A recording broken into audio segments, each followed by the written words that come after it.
Mateus capítulo 11 diz assim: naquele tempo, respondendo Jesus, disse: graças te dou, ó Pai, porque o Senhor do céu e da terra ocultaste essas coisas dos sábios e entendidos e revelastes aos pequeninos. Sim, ó Pai, porque assim te aprouve. Todas as coisas me foram entregues por meu Pai, e ninguém conhece o Filho, senão o Pai. E ninguém conhece o Pai, senão o Filho, aquele a quem o Filho também quiser revelar. Então vinde a mim, todos os que estáis cansados, oprimidos, e eu vos aliviarei. Tomai sobre vós o meu jugo, e aprendei de mim, que sou manso e humilde de coração. Então encontrareis descanso para as vossas almas, porque o meu jugo é suave e o meu fardo é leve. Amém? Vamos orar? Fecha a sua Bíblia, coloca ela no banquinho aí. Pai, nós te damos graças. Obrigado por essa palavra. Eu sei que o Senhor vai falar ao nosso coração. Nós nos dispomos a ouvir. Ministra aquilo que nós precisamos receber. Não que talvez gostaríamos de receber, mas aquilo que nós precisamos receber. Leva a mente, o coração cativo à sua presença, Senhor. Nos dá capacidade intelectual de compreender a largura, a profundidade, a extensão de todas as coisas. Você tem liberdade, Espírito Santo. Levanta a sua mão e fala assim: você tem liberdade, Espírito Santo. Fala comigo, Jesus. Amém? Pode se assentar. Fica à vontade. Em nome de Jesus.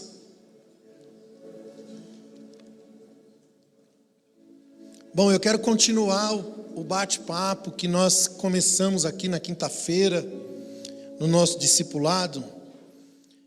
Eu quero falar sobre humildade, sobre ser manso e sobre ser humilde.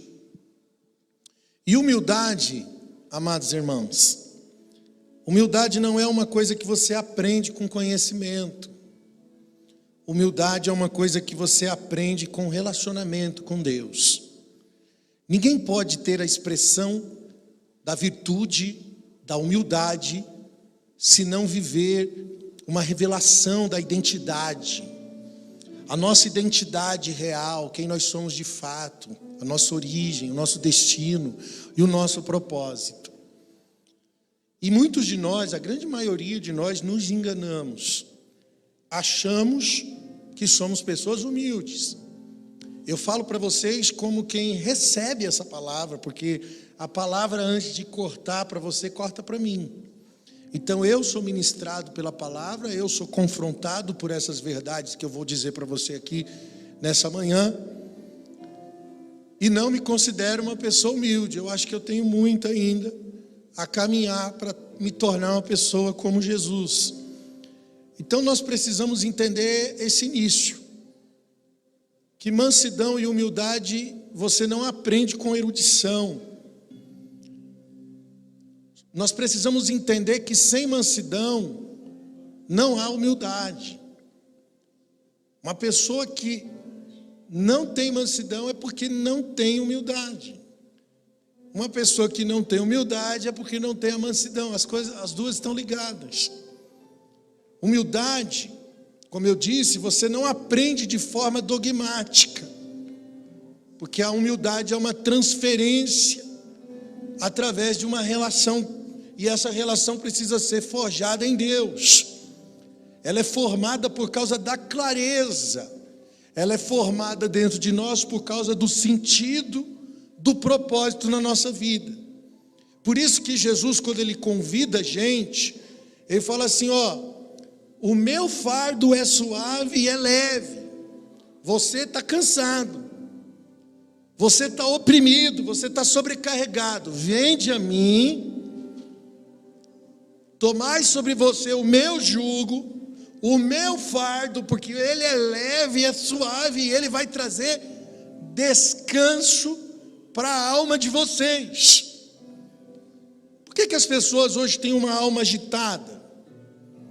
Por que as pessoas hoje têm uma alma cansada? Nós sabemos que a alma fala da fonte dos desejos, das vontades, das tomadas de decisão. Quando a gente fala de alma, nós falamos de mentes.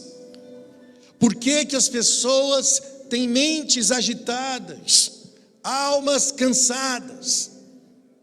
E a resposta é única: a busca pela sua idealização, a busca pelo prazer, a busca pelo auto-objetivo, por algo que você decidiu por conta própria. E essa ideia do consumismo, ela cresce a cada dia. Você vê que a janela do mundo lá fora, né? A internet, a televisão, aonde tem marketing, onde tem divulgações de produtos e coisas, o tempo todo embutindo na sua cabeça que você precisa disso para ser feliz, que se você tiver esse produto, isso vai resolver o seu problema. E aí as pessoas vivem para conquistar coisas e deixam de viver. A vida vai passando assim que ela nem percebe que a vida foi, porque ela está tentando dominar a vida,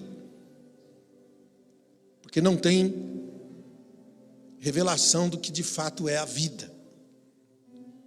Então as pessoas estão agitadas. Essa vida cheia de expectativas torna a vida das pessoas cansativas. Eu quero fazer uma pergunta e você responde para você mesmo. Você se sente cansado?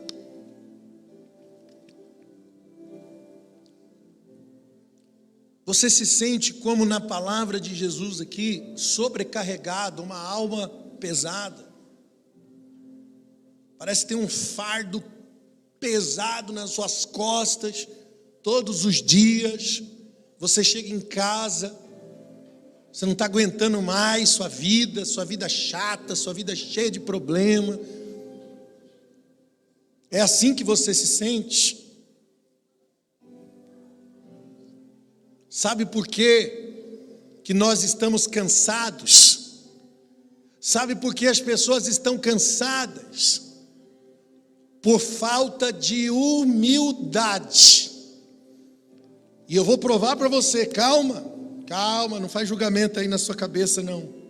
Espera que eu vou apresentar para você os conceitos. Mas essa é a verdade. E eu garanto para você que o seu cansaço não vem das suas dificuldades. O cansaço não vem por causa das circunstâncias problemáticas da sua vida. O cansaço vem porque você não conhece a orientação de Deus para a vida. Aí você olha para a vida cheio de expectativas. E a expectativa de vida adoece a alma. Nós não podemos traduzir a vida em expectativas, mas nós precisamos traduzir a vida em conhecimento. Porque toda expectativa, ela vai produzir um cansaço, porque depois vai produzir uma frustração na sua vida. E o que é essa expectativa? É a vida que você acha que você pode escolher. Você acha que você pode escolher. Você acha que você pode decidir, e você até pode. Você até pode. Só que isso vai te levar a uma frustração.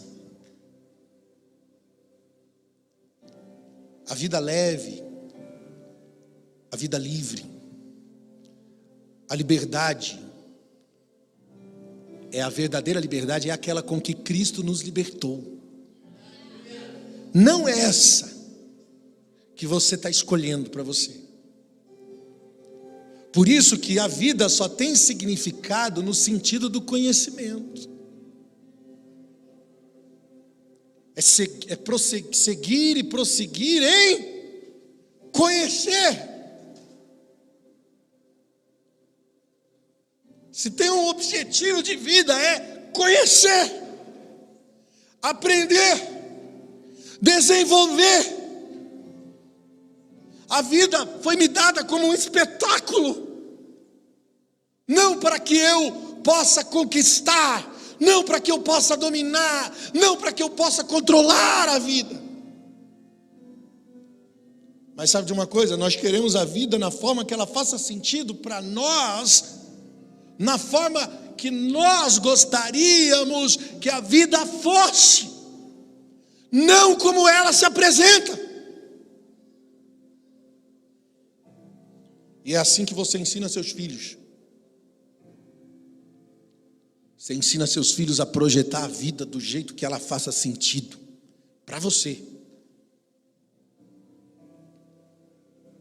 Nós ensinamos eles a viver no formato das expectativas.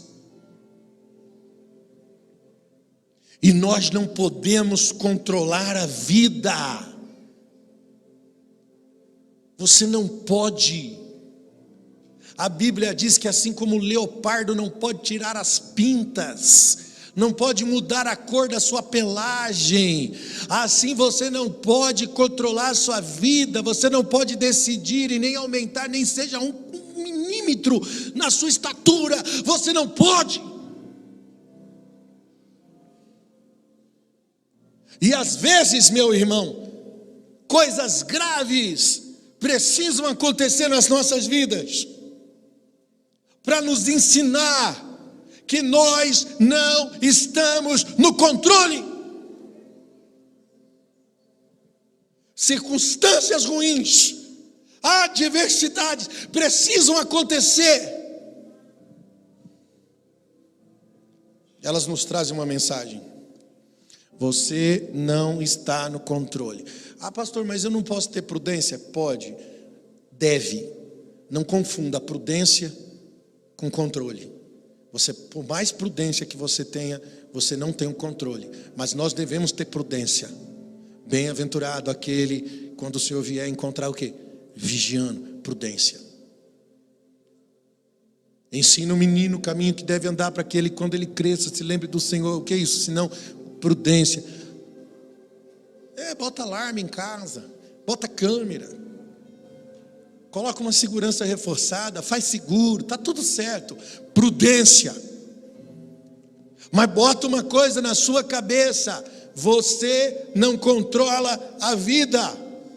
Ter controle é presunção. Ter controle, achar que tem controle, é vaidade.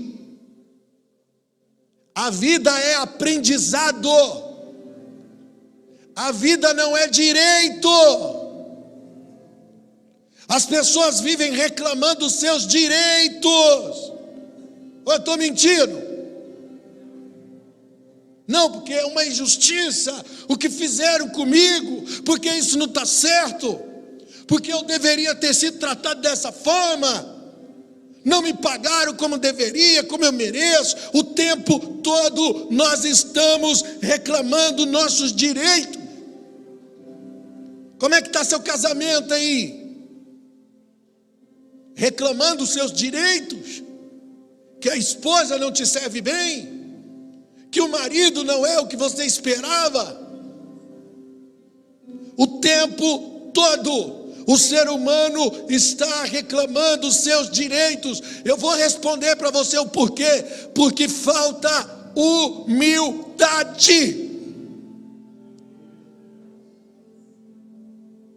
Deus nos colocou no mundo para aprender o que a vida é, não para tentar controlar a vida. Depois você leia na sua casa, Eclesiastes capítulo 3, palavras do sábio Salomão. Escreveu o último livro dele, Eclesiastes. Se tem um livro, irmão, completo em sabedoria, é o livro de Eclesiastes. E ele vai dizer no capítulo de número 3, dizendo: Deus determinou um tempo para cada propósito debaixo do céu. Existe um tempo determinado para cada propósito debaixo do céu. Tempo de nascer, tempo de morrer, tempo de plantar, tempo de arrancar-se o que plantou, tempo de ajuntar as pedras, tempo de afastar as pedras, tempo de amar, tempo de odiar, tempo de rir, tempo de chorar, tempo bom, tempo ruim, tempo bom, tempo ruim. Aí ele vai dizer no versículo 10 de Eclesiastes 3: Deus deu essa tarefa enfadonha. Foi Deus que deu essa tarefa. Que tarefa? Tempo bom, tempo ruim, tempo bom, tempo ruim. É uma tarefa que Deus deu para os filhos do homem, e a Bíblia diz que é enfadonha. Qual o objetivo da tarefa? Para com eles os exercitar. Aí depois ele vai dizer assim: pois Deus pôs no coração do homem o anseio pela eternidade. É como se você tivesse que descobrir a partir de dentro a eternidade. Porque você está lutando com coisas aqui fora, tempos bons, tempos ruins. Você está vivendo coisas boas e ruins aqui fora, mas dentro de você tem um anseio gritando pela eternidade. E as coisas que estão acontecendo aqui fora parece que muitas vezes não faz sentido, porque a alegria que você tem aqui fora é momentânea, passageira, não dura.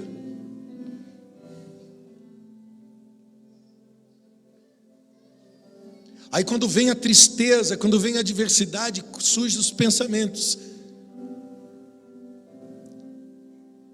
surgem as perguntas, surgem os questionamentos.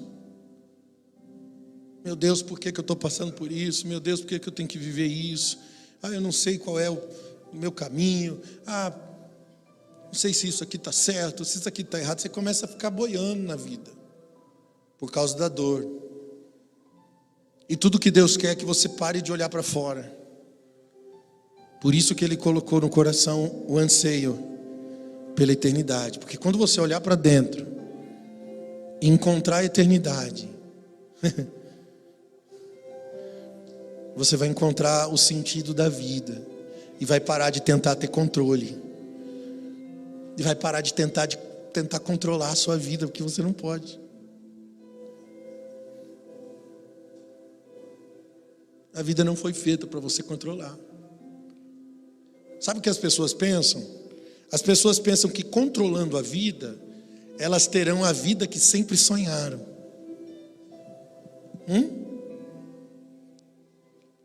E eu vou garantir uma coisa para você: mesmo que você alcance as suas metas pelo controle, você vai perceber depois, está lá em Eclesiastes, você vai perceber depois que foi tudo vaidade e perda de tempo.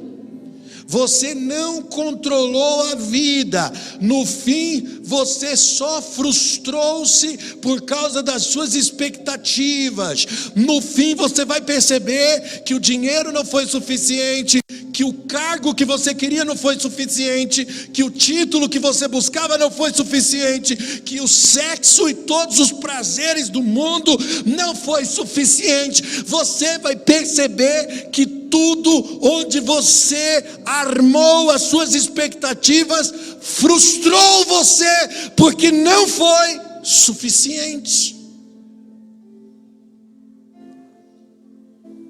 A vida se tornou insuportável e cansativa. Por quê?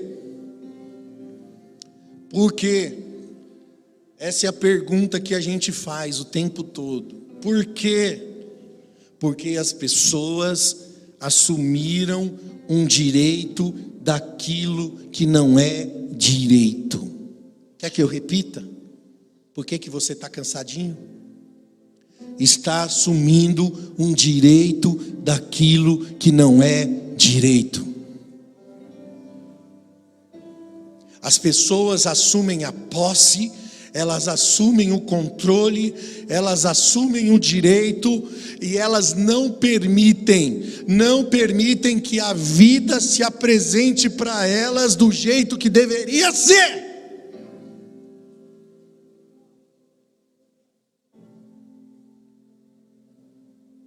A vida diante dos meus olhos, ela precisa acontecer sobre tudo aquilo que eu aprendo com Deus, para que eu tenha uma resposta para a vida, não para que eu tente controlar a vida, para que eu tenha uma entrega para a vida, não para que eu possa me apossar, tomar posse de qualquer coisa que eu queira da vida. Nós trabalhamos para sobreviver, é ou não é?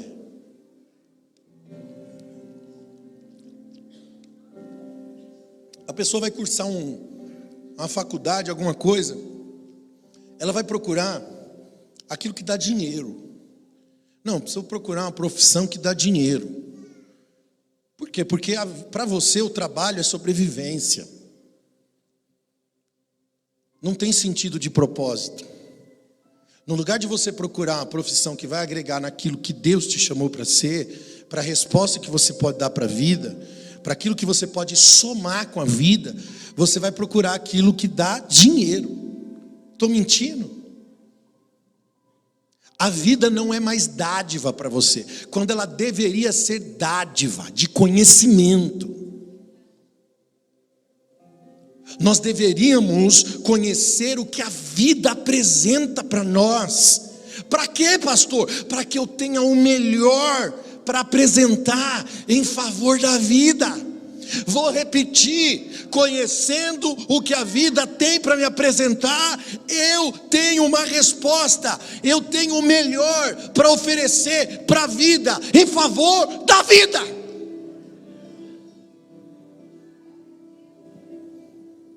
A Bíblia diz que Deus criou o homem como alma vivente, não como alma sobrevivente. As pessoas querem sobreviver. Por isso que tudo tem sentido de negócio. Eu vou me dar bem. Os relacionamentos são assim. As amizades são utilitárias. O network da vida hoje é assim. Eu vou fazer uma grade de amizades, mas quem são esses amigos? São aqueles que eu posso ter algum proveito. Através da influência, através do dinheiro da pessoa, através de, sei lá, algum benefício, alguma coisa que a pessoa pode me oferecer que vai me ajudar naquilo que é a minha busca pessoal, naquilo que é o meu, sabe, o meu eu gritando dentro de mim. Fazemos acepções de pessoas porque as nossas relações são utilitárias, não são de verdade.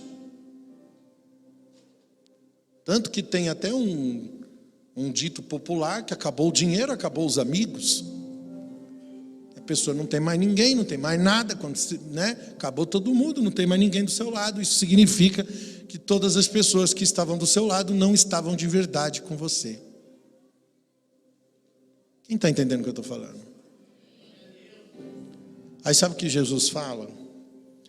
Não são as minhas palavras, eu vou mostrar para você no texto. No texto, Mateus capítulo 6, versículo 25, presta atenção no texto. Palavras de Jesus: por isso vos digo, não andeis cuidadosos pela vossa vida, nem pelo que há de comer, nem pelo que há de beber, nem o vosso corpo, nem pelo que haveis de vestir. Não é a vida mais que o alimento, não é o corpo mais que o vestuário. olham para as aves do céu, não semeiam, não ceifam, não ajuntam em celeiros, mas o Pai Celestial as alimenta. Vocês valem mais que elas. Qual de vocês, por mais ansioso que você esteja, pode acrescentar um cúbito à sua estatura? Porque você anda ansioso pelo que haveis de vestir. Considerem como os lírios do campo se vestem. Eles não trabalham, eles não fiam. Contudo, eu vos digo que nem Salomão em toda a sua glória se vestiu como eles. Se Deus, pois, assim veste a erva do campo, que hoje existe, amanhã é lançada no forno, quanto mais vocês, homens de pouca fé. Assim então não andeis ansiosos, dizendo o que havemos de comer, ou o que havemos de beber, ou o que havemos de vestir, pois os gentios, os pagões é que buscam essas coisas, porque o vosso Pai Celestial sabe de todas as coisas que vocês precisam. Então buscai em primeiro lugar o reino de Deus, a sua justiça, e todas as coisas serão acrescentadas.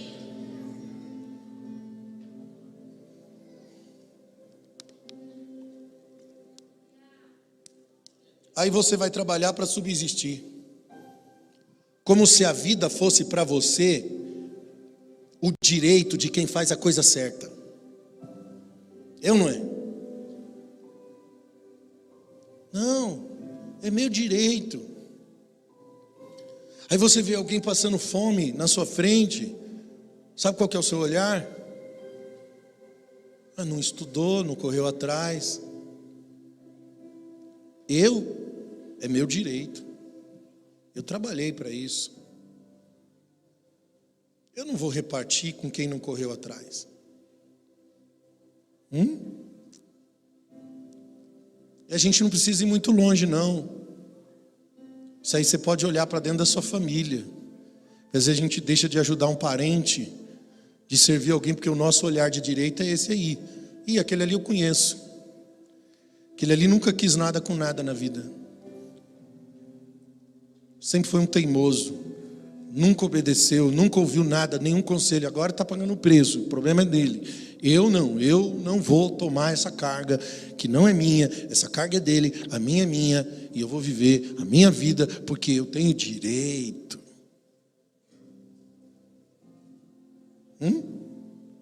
Não, você não faz isso, graças a Deus. Posso ouvir um amém? Sabe como deveria ser a nossa vida? O conhecimento da vontade de Deus diante da vida, para que eu faça a melhor entrega. Era assim antes da queda. Esse é o propósito da origem. Deus nos criou e nos abençoou para oferecer para a vida. Ele nos deu sementes e disse: enchei a terra, produzir sobre ela.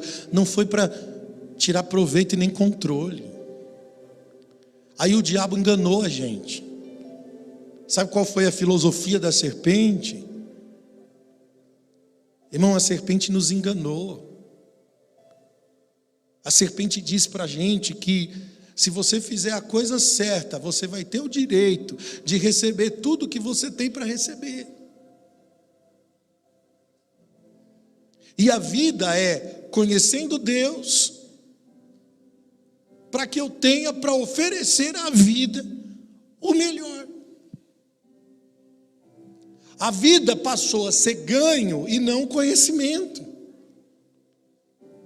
A vida passou a ser um direito adquirido e não um conhecimento revelado. E isso nos corrompeu. Corrompeu a nossa capacidade, corrompeu a nossa arte, corrompeu principalmente as nossas relações. Aí tudo que um homem entrega, agora ele precifica. Ele precifica, para quê? Para ter direito. As nossas relações são assim. A pessoa joga na cara da outra o que fez, o que deixou de fazer. Para a família aí. Essa família é muito unida. Não é assim? Briga por qualquer razão, depois pede perdão. É mais ou menos isso que acontece, né? É um parente, joga na cara do outro, o irmão, o tio, o avô, filho, uma brigaiada, tudo jogando na cara do outro, no casamento. Eu faço isso por você, você não faz isso por mim. A gente entrega e precifica. Na igreja não acontece isso, graças a Deus. Na igreja não. Irmão, uma vez um cidadão saiu da igreja, né, e falou assim para mim: eu dei meu sangue aqui, que é isso? E não sei o que, não me honraram, não sei o que. Eu falei assim: irmão, quem deu o sangue foi Jesus. Jesus deu o sangue. As pessoas entregam e precificam, reclamam o direito, porque tudo que fizeram por expectativa. Não, eu vou, aí começa a servir, ministério, não sei o quê, e tem pastor que massageia isso. Se você fizer, eu vou te ungir. Se você não sei o quê, eu vou te levantar. Se você não sei... E fica ali, massageando as pessoas para trabalharem, entregarem o seu melhor, em troca de reconhecimento, em troca de confete. Aí as pessoas funcionam pra caramba. Irmão, tem igreja que faz grupinho assim de cor. O grupo laranja, o grupo vermelho. Aí tem no culto assim, a medalhinha de ouro para quem produziu mais. O irmão que multiplicou mais, ele vai ser ordenado, ungido e não sei o quê. E aí fica aquela competição e todo mundo quer fazer alguma coisa para receber alguma coisa de volta. Isso é uma entrega precificada. Sabe o que acontece com essas pessoas depois? Se frustram. Porque quem entrega de maneira precificada, o preço sempre vai subindo. O preço sobe. Vai chegar num ambiente que não tem a conta para pagar o que eu preciso. Frustração. Irmão, toda forma de frustração, toda forma de apatia, toda forma de desânimo, presta atenção, toda forma de frustração, apatia e desânimo, sabe, pessoas cansadas, se sentindo abandonado, se sentindo prejudicado, se sentindo perdido, fez que fez e não deu certo, e agora cansou. Sabe o que Jesus está falando para você? Pega aí, no seu espírito. Venha a mim. Você que está cansado, oprimido e sobrecarregado. Esse cansado e oprimido e sobrecarregado não é um coitadinho, não. Não é um vítima da história, não. O cansado, oprimido e sobrecarregado que está com a alma cansada é por causa da falta da humildade. Aí Jesus fala assim: vem a mim, lance sobre mim o seu jugo e aprenda. O que eu preciso aprender nessa hora? Mansidão e humildade, que esse é o seu problema. Tua alma está cansada por falta disso, de humildade. E para ser humilde, você vai precisar abrir mão do direito. Tem coragem de abrir mão do direito? Não, que eu estou inconformado com não sei o que lá. Abre mão disso aí. Faz a entrega sem precificar. Faz a entrega sem precificar, irmão. Não, que eu sou crente, mas não sou bobo. Então olha para Jesus. Isso aqui é ser crente, de verdade. Filipenses 2:2. Paulo escreve sobre Jesus, dizendo: completai a minha alegria, para que vocês sintam o mesmo, tendo o mesmo amor, tendo o mesmo ânimo, sentindo a mesma coisa. Nada, absolutamente nada façais por contenda, nada por vanglória, mas tudo que você fizer, faça por humildade. Como é que funciona isso? Ele vai explicar como é que se vivencia a vida na humildade. Ele vai explicar: cada um de vocês considerem os outros superiores a vocês. Não atente para o que é propriamente seu, mas atente para o que é dos outros. O que ele está dizendo? Vai correr atrás de ajudar os outros. Deixa você por último e coloca os outros em primeiro. Não, mas eu fui no psicólogo e ele falou que eu tenho que me colocar em primeiro. Meu psicólogo é Jesus. Deixa os outros, coloca os outros em primeiro e coloca você por último. Sabe por que o psicólogo manda você cuidar de você? Porque você está adoecendo, tentando cuidar de todo mundo, fazendo um monte de coisa, e você está morrendo. Então ele fala assim: ó, para, zera tudo, vai cuidar de você. É isso que acontece no consultório, sim ou não? Eles são errados? Não, eles não estão errados. Eles não estão errados aos olhos da ciência, porque a ciência não conhece a revelação. Dentro da ciência eles estão corretos, porque dentro da ciência, você que cuida de tudo e tenta fazer de tudo, para tudo, por tudo, a motivação não é a mesma que a revelação está mostrando. Porque tudo que você faz e gera adoecimento em você é expectativa. Você cuida de todo mundo e depois fica zoado. Por quê? Será que você era tão bom assim, que cuidou de todo mundo, e agora, por que você está zoado? Porque tudo que você fez, no fundo do seu coração você precificou. Você pôs expectativa. Aí é claro que a psicologia vai olhar pelo âmago dessa visão e vai tentar mostrar para você que você tem que parar de correr atrás e cuidar de você. Mas se você está pleno em Deus, na sua identidade, se você sabe quem você é, de onde você veio, para onde você vai, se você não tem falta de mais nada, porque você encontrou nele a suficiência, você não tem mais necessidade alguma. Então, para você cuidar de tudo em primeiro, pôr todo mundo em primeiro, olhar para o outro e dar a ele prioridade, está tudo bem. Porque você não tem mais a carência de receber algo de volta.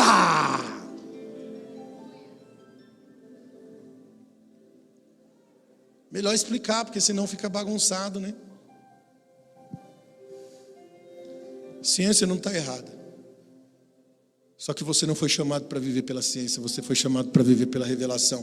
E se a Bíblia diz: haja em vós o mesmo sentimento, olha o versículo 5, que houve em Cristo, haja em você. Ele está ensinando o que é humildade. Ele está falando assim: olha, tudo que você fizer, faça por humildade. Como? Considerando o outro primeiro. Aí depois ele diz assim: de sorte que haja em você o mesmo sentimento que também houve em Jesus. Olha aqui, irmão, sendo Deus,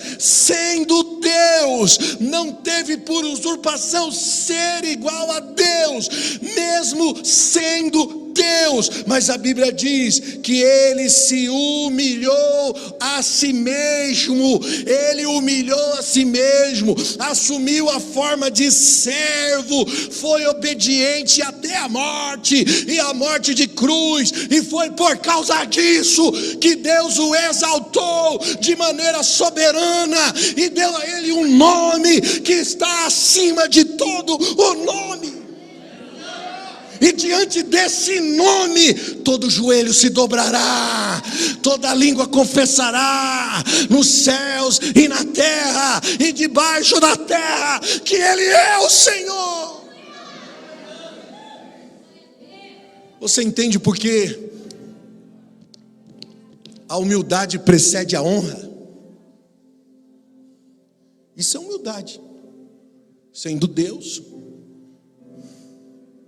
esvaziou-se. Não se posturou como Deus. Poderia, porque era Deus. Ele lavou os pés dos discípulos. E você está bicudo aí, irmão. Está mordidinho, chateadinho, porque não está dando certo para você, não foi do jeito que você gostaria. Cheio de direitos.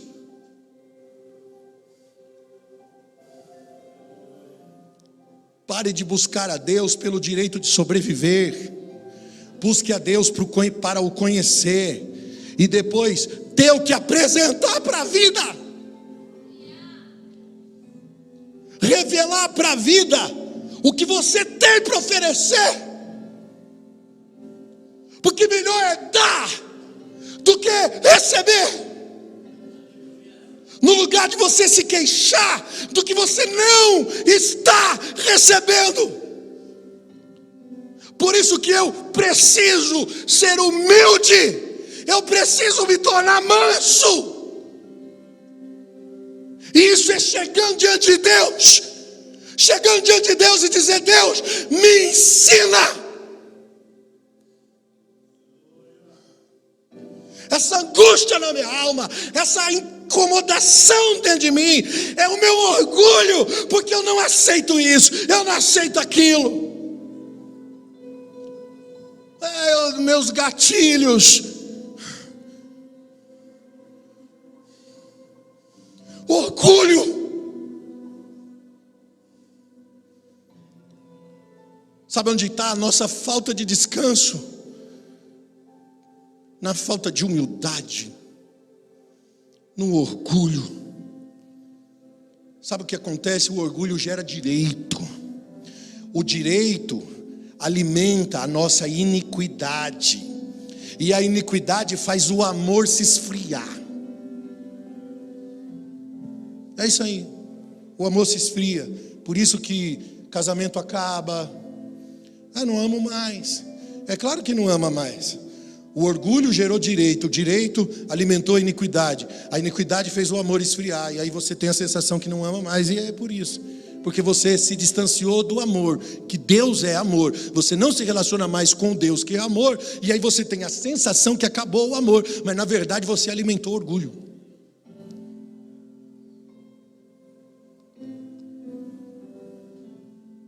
É assim que acontece nas nossas relações. Os irmãos estão tudo bonito lá na igreja, todo mundo unido, e aí come churrasquinho tudo junto, e passeia e caminha, e está tudo bem, maravilhoso. Mas aí, irmão, quando tem uns perequê aí, o orgulho alimenta o direito alimenta a iniquidade faz o amor esfriar, e os irmãos já não estão mais juntos.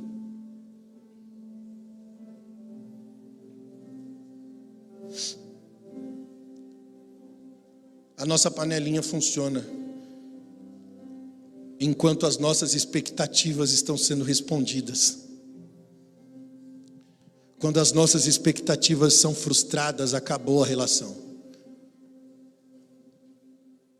Isso mostra o extremo orgulho, não humildade. Por isso eu falo para você, não confunda humildade com baixa estima. Quando eu falo baixa estima, não estou falando de quem foi frustrado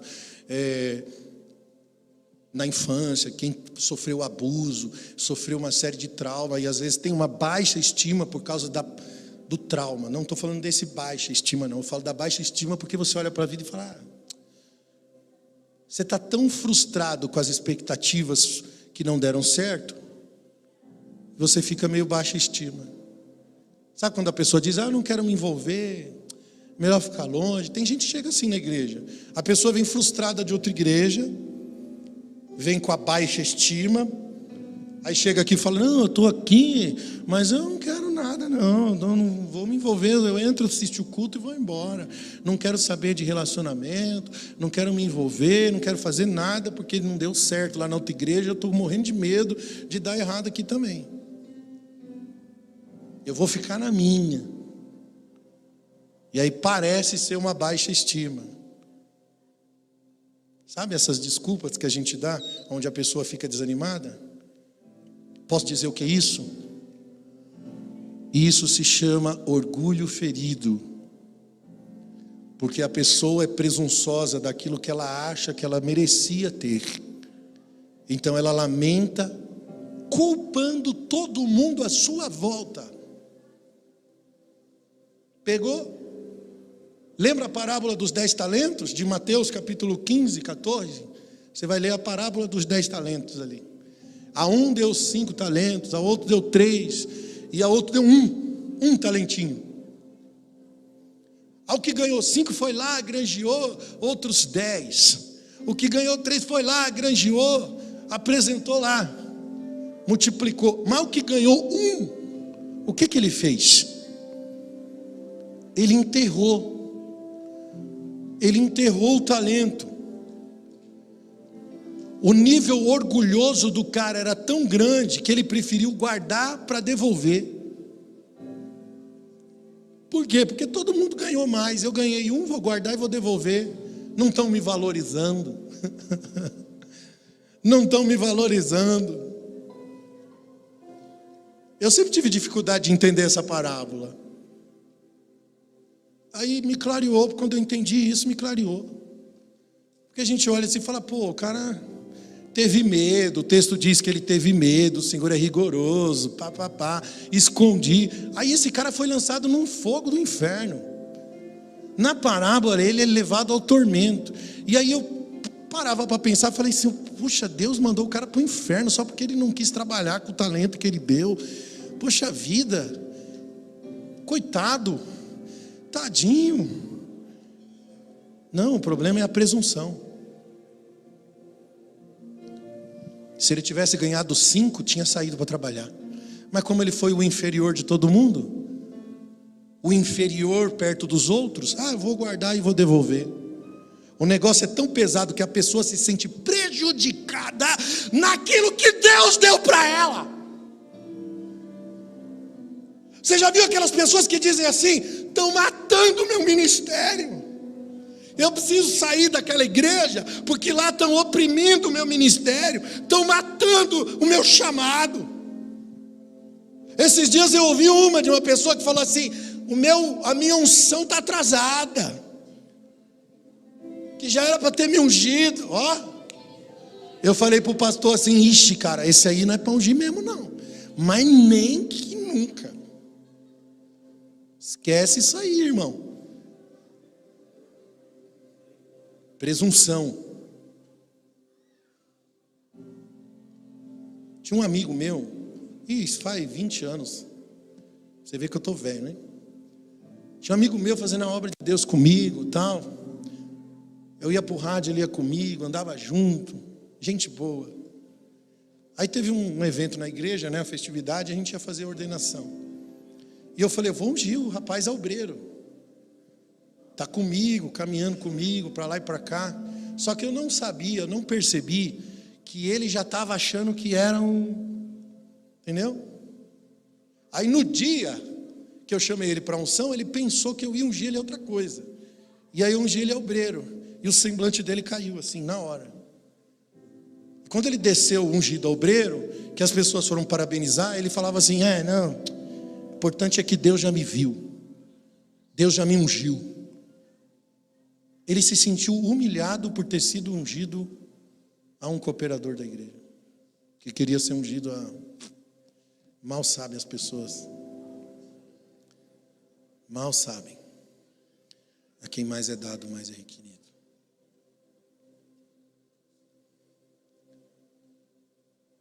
Irmãos, isso é presunção. Aí sabe o que a pessoa faz? Ela fica omissa depois. O meu direito não foi completado. Aí a pessoa se omite. Não, eu tive medo, eu enterrei porque tive medo. Esse medo está escondido atrás da omissão. Sabe qual que é esse medo? O medo de passar vergonha, o medo de não dar certo. Tem medo porque as coisas não têm a grandeza que você imaginava que deveria ter.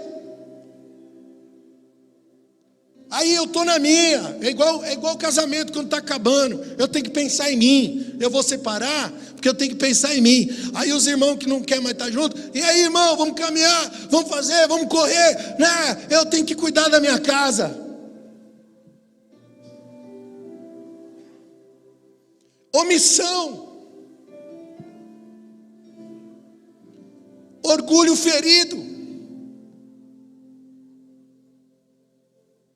Essa palavra é para mim, irmãos. O que eu estou pregando para você é o que eu preciso, é o que eu recebo. Sabe o que Deus quer fazer? Deus quer usar você, cara. Deus quer pegar você e revelar ao mundo as coisas fantásticas que Ele tem através de você. Ainda que pareça que você não tenha nada para oferecer, seja humilde, humilhe-se a si mesmo, se esvazie de qualquer direito, sirva, tenha o melhor para oferecer. O que a vida propõe para você? O que está diante de você? Entrega o seu melhor agora.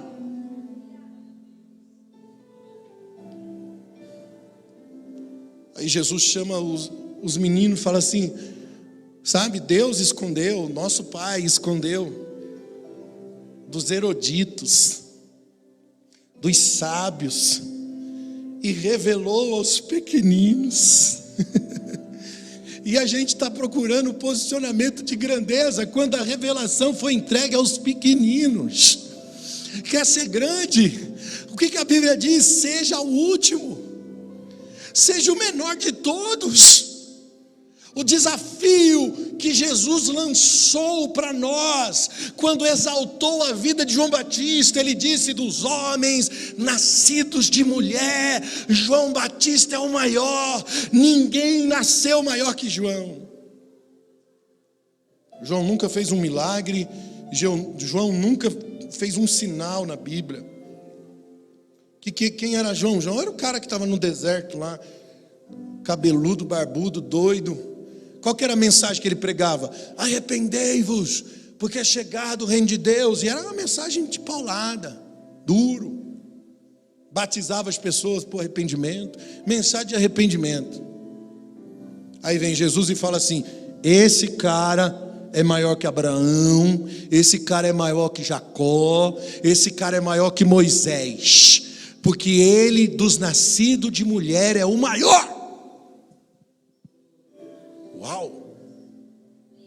Moisés abriu o mar vermelho, irmão, bateu o cajadinho lá, assim, pá, levantou a mão, tirou a água da rocha. E a gente pensa que grandeza está nos feitos, está no cargo, está na posição, está no dinheiro, está nas coisas. O cara vivia a simplicidade no deserto. Sabe o que era a comida dele? Gafanhoto e mel silvestre. Vida rendida, entregue, a simplicidade. Aí Jesus se apresenta a João Batista. Olha a humildade do João Batista. Ele olha para Jesus e fala assim: eu não sou digno nem de tocar nas suas sandálias. Senhor, eu não sou digno. E Jesus vem para ser batizado. Ele fala: não, eu é que deveria ser batizado pelo Senhor. Aí quando Jesus vai embora, o João chama os seus discípulos e fala assim: ei, a partir de hoje, corre atrás desse homem aí. Ele é o noivo, eu sou apenas o amigo do noivo.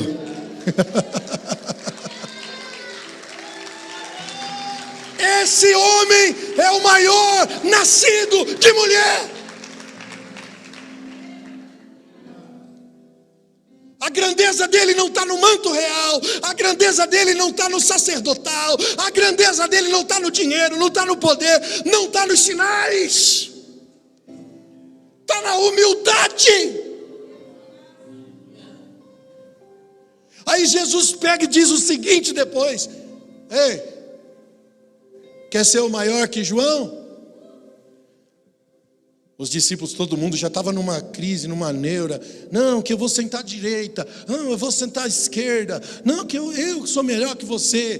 O outro batia no peito e falava, ainda que todo mundo te negue aqui, eu jamais, porque eu sou melhor que todo mundo. E aí todo mundo, tudo perdido no seu direito. Aí Jesus pega e fala assim, João é o maior. Você quer ser maior que João? Vocês estão numa busca por quem é melhor, quem não é. Quer ser maior que João, já que ele é o maior? Em verdade vos digo, que aquele que for o menor no reino de Deus, será maior que João. Meu Deus do céu, desafio total.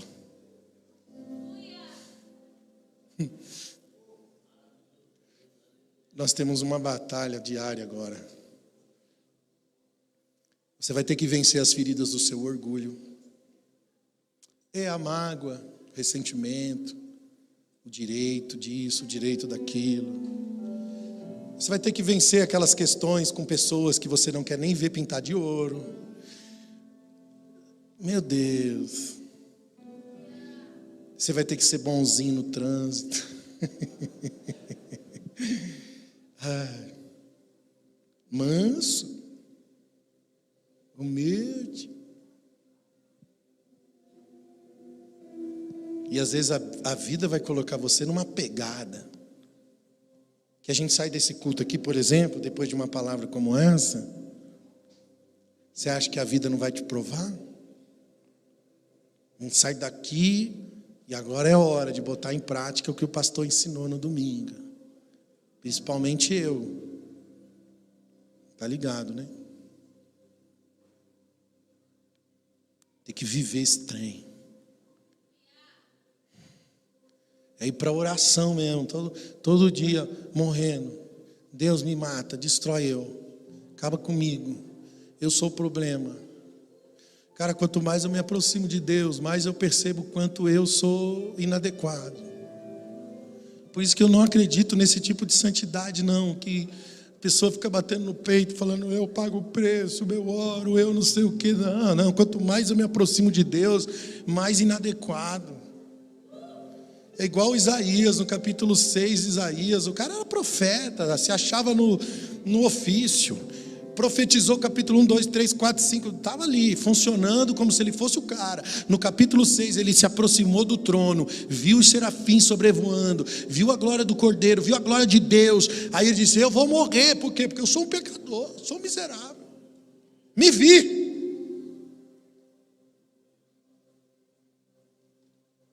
Quanto mais perto de Deus, é um negócio que parece que não tem fim, meu. As pessoas de fora vêem sua evolução. Os parentes, os amigos falam, pô, olha, ele mudou pra caramba, e não sei o quê, é diferente, ele tá um trato diferente, você vê Jesus nele mesmo. Mas você que está diante do trono, você fica ainda ali, parece que você cava, e vê mais buraco, e vê mais situação, e vê coisa para mudar, e vê coisa que tem que ser transformada na sua vida, e você não para, e a humilhação, e você chora, e fala, Deus, eu não sou o suficiente ainda, não estou pronto, não sou a noiva ataviada ainda. Não sou uma noiva sem defeito, sem mancha ainda. Tem muita mancha aqui para ser lavada. Quanto mais você se aproxima, você está igual Paulo em Filipenses. Não sou perfeito, não me julgo que alcancei. Mas uma coisa faço, esqueço-me das coisas que para trás ficam e eu vou prosseguir para alcançar.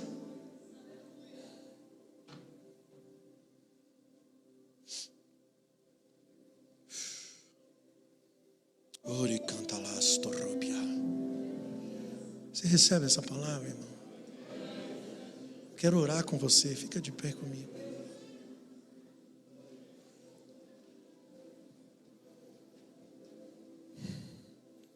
Nós temos um desafio hoje. Lançar o nosso jugo.